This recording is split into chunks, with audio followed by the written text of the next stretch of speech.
समुद्र तट के एक भाग में एक टिटहरी का जोड़ा रहता था। अंडे देने से पहले टिटहरी ने अपने पति को किसी सुरक्षित प्रदेश की खोज करने के लिए कहा। टिटहरे ने कहा, यहाँ सभी स्थान पर्याप्त सुरक्षित हैं, तू चिंता न कर। टिटहरी, समुद्र में जब ज्वार आता है तो उसकी लहरें मतवाले हाथी को भी खींच कर ले जाती हैं, इसलिए हमें इन लहरों से दूर कोई स्थान देख रखना चाहिए। टिटहरा, समुद्र इतना दुस्साहसी नहीं है कि वह मेरी संतान को हानि पहुंचाए।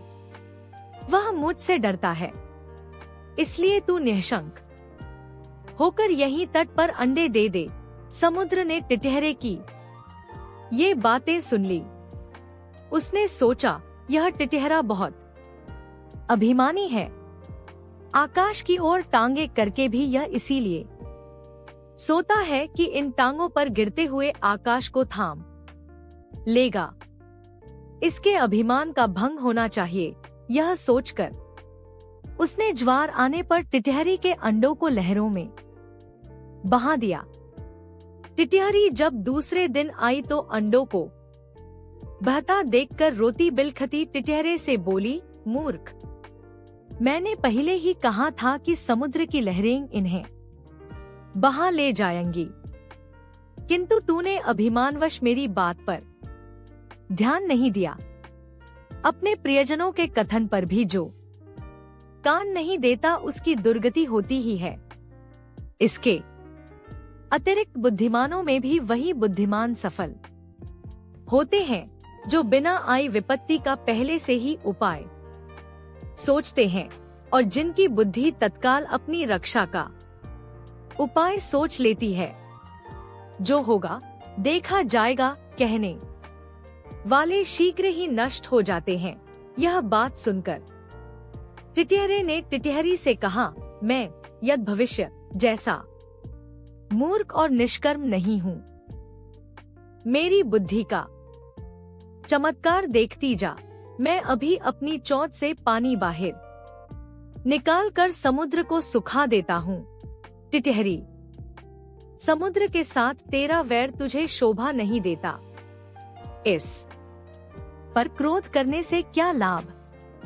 अपनी शक्ति देखकर हमें किसी से बैर करना चाहिए, नहीं तो आग में जलने वाले पतंगे जैसी गति होगी।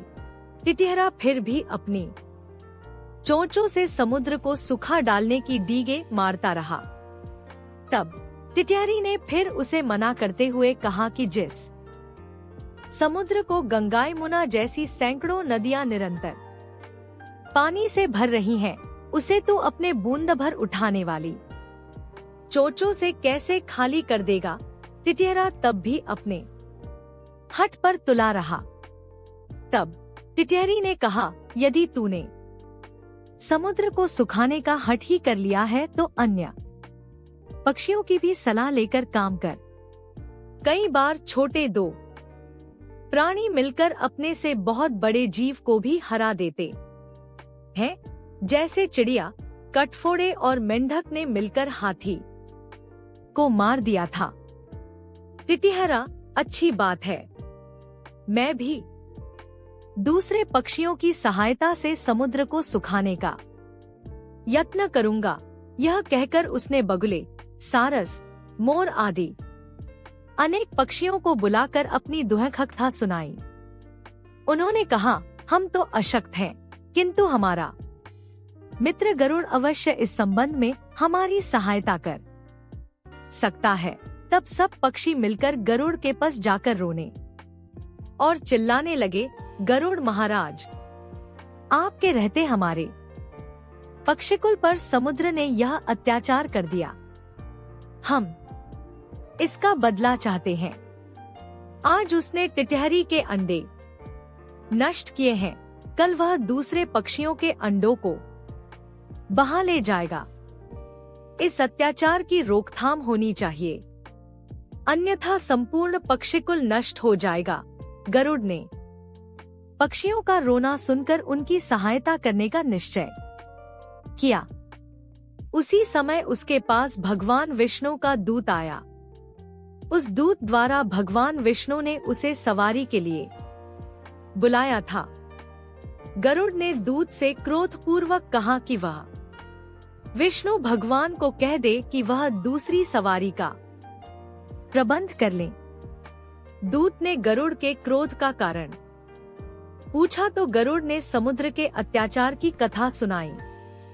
दूत के मुख से गरुड़ के क्रोध की कहानी सुनकर भगवान विष्णु स्वयं गरुड़ के घर गए।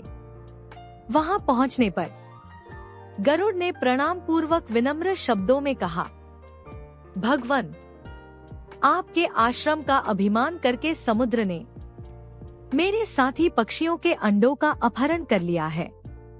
इस तरह मुझे भी अपमानित किया है। मैं समुद्र से इस अपमान का बदला लेना चाहता हूँ। भगवान विष्णु बोले, गरुड़, तुम्हारा क्रोध युक्तियुक्त है। समुद्र को ऐसा काम नहीं करना चाहिए था।